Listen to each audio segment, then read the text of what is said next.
Shall we make a new tool?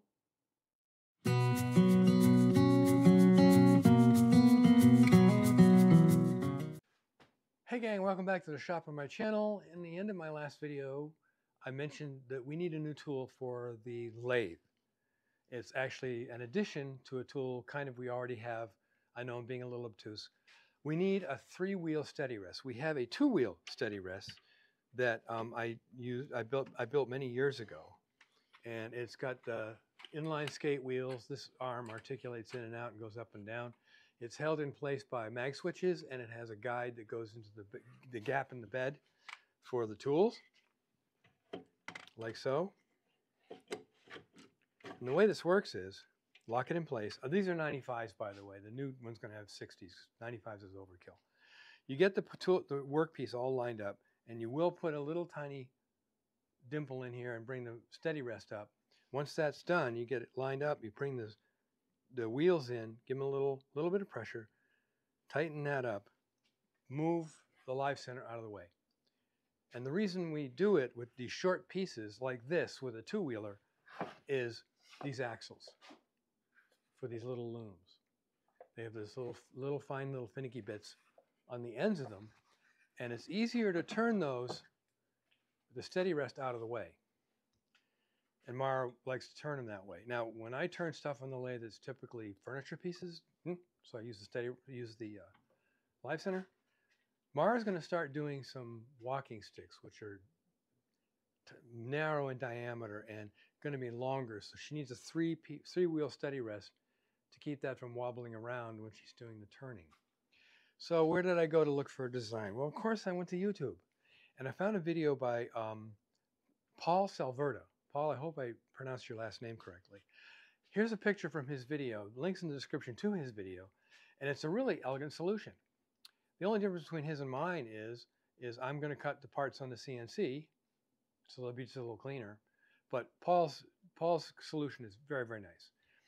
The ones you normally see have these pieces of wood sticking out with the wheels on them, and they can get in the way. So with his, the arm articulates down into the workpiece and nothing sticks out. So that's what I'm going to do. If you look at this drawing, I took his design, I developed it in AutoCAD to the size that I wanted, developed the articulating arms, as you can see. I hashed those so you can see them. I moved one of those off of the piece, imported that into another drawing, duplicated it 3 times, and set it up in my CNC software so I can cut it on the CNC. Our CNC software will read DWG files and DXF files. If anybody wants the DXF files or the DWG files for these, let me know. I'll put them up where you can get them.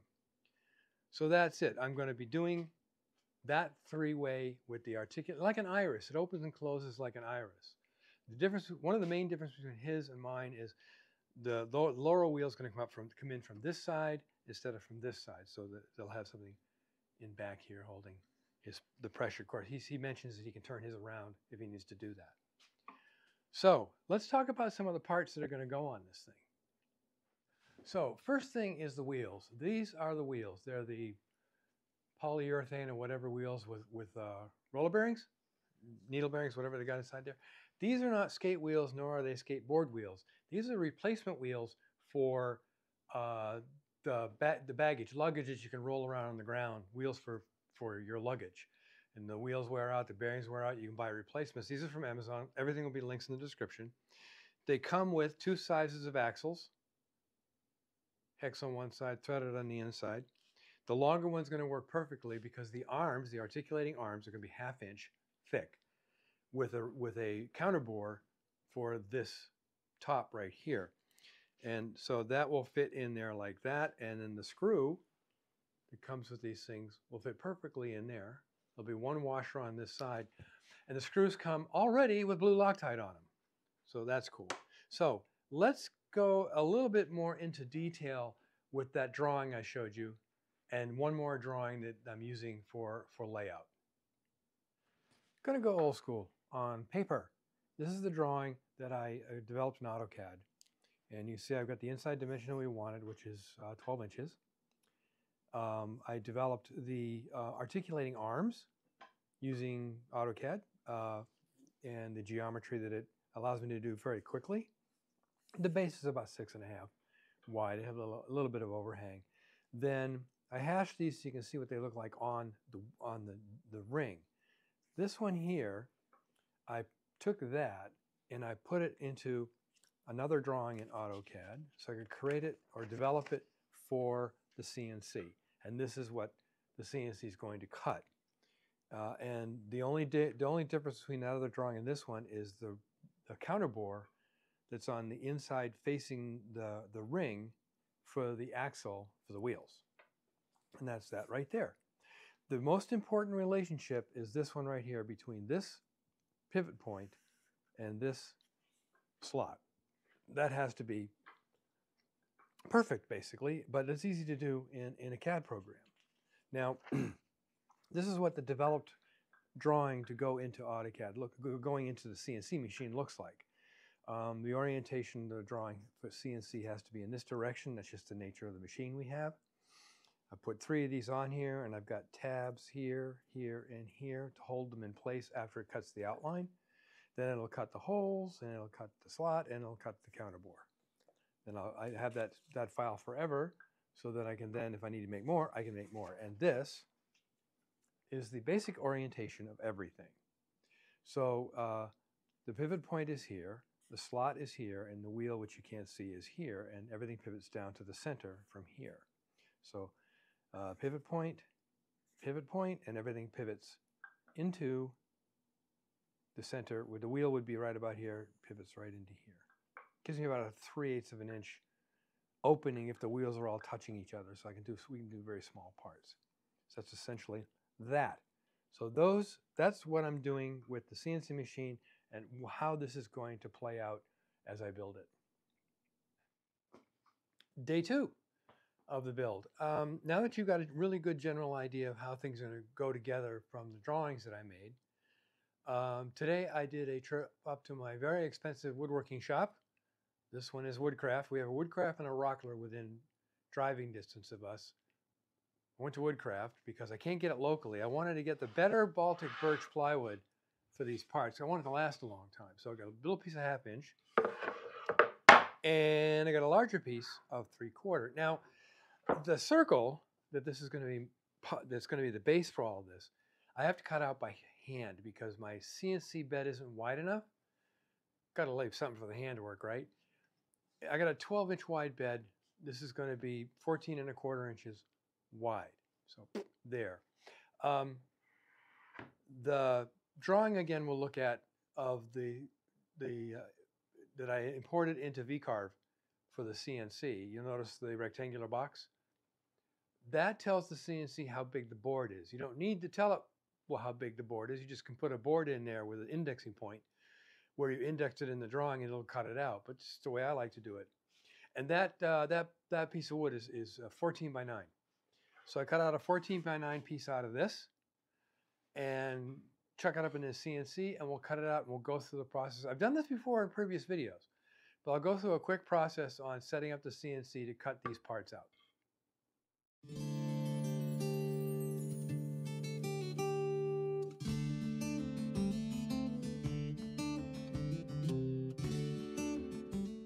See that empty box right there? Yeah, that empty box with the cables and stuff. That is where the controller for our CNC is supposed to be. Well, the controller decided it wanted to retire. So it's no longer with us. It's gone off to the next wave for repair and service. And it'll be about 2 weeks out. So we're doing these arms kind of old schoolish.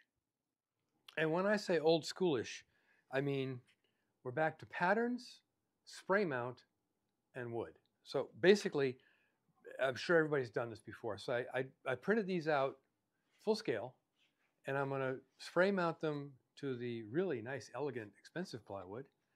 And then I will be cutting them out on the bandsaw. What I did also was I put center marks. Can't see that on the camera. There you go, center marks. And the holes, where the holes are going to go. So I can index those holes, index where the slots are going to go, cut these out. Then I'll have a place where I can drill the holes in the counterbore and mark out for the slot and cut the slot by hand, which will be with a saber saw. So time to spray and mount. Over the decades, I've used the 3M contact adhesive spray can stuff. The 90 is the high strength. This is permanent, really permanent.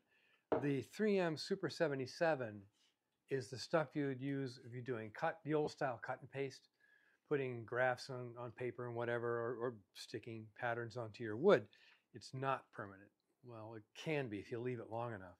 So basically you spray the back and you just lay it down. One surface, you don't have to spray it on one surface. From that point on, you can do the work.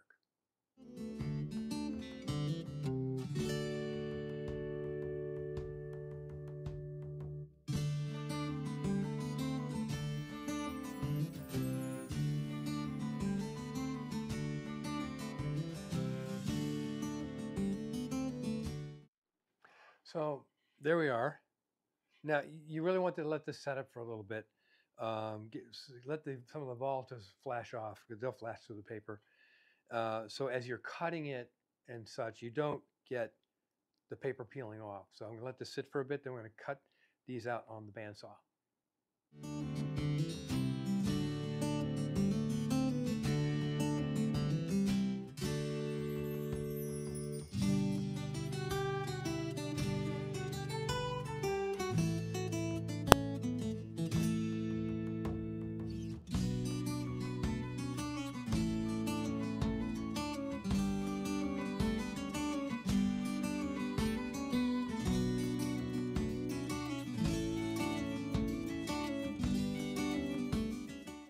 After that cute little montage, now I'm going to punch the tick marks in the middle of the holes to mark them for precision. Well, as precise as I can get doing this. Now it's time to start drilling holes. The very first thing I need to do is drill the counterbore. That's a 1/2 inch counterbore for the axle for the wheels that I bought. So off to the drill press. So using the new fancy schmancy drill press, I set the 0 point here at the top of the workpiece, like right there, and I've set the depth to 125 thousandths of an inch. So it's zeroed here, and it's going to go in 125 thousandths, which is 1/8 of an inch.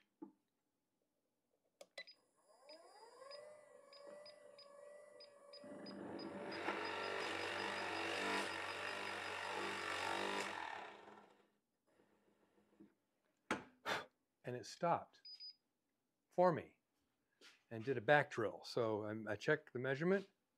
Perfect. I want this head hidden below the surface of this arm, so when it articulates across the face of the circle, it won't interfere with the face of the circle. I should stop looking into the monitor. I know. So let's do another one.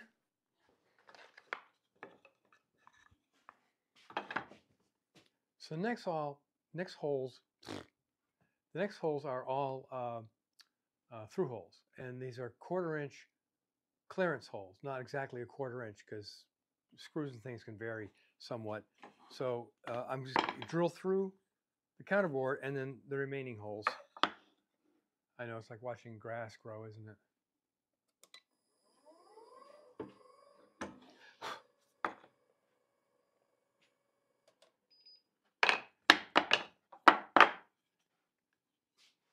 There you go.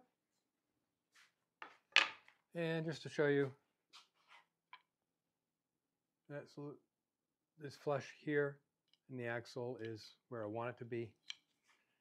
And the tire will go on like so.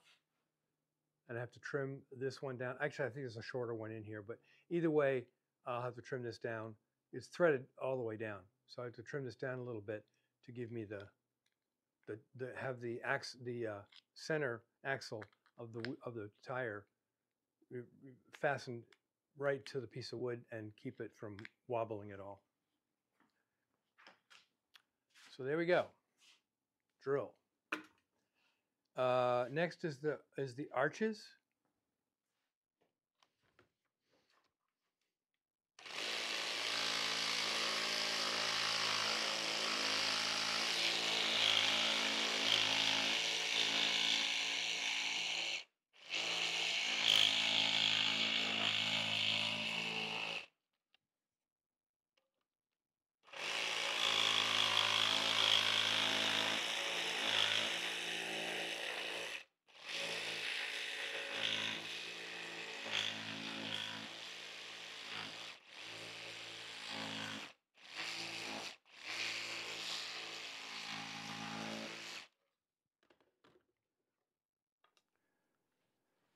Oops, knocking my stuff all apart here. So there it is.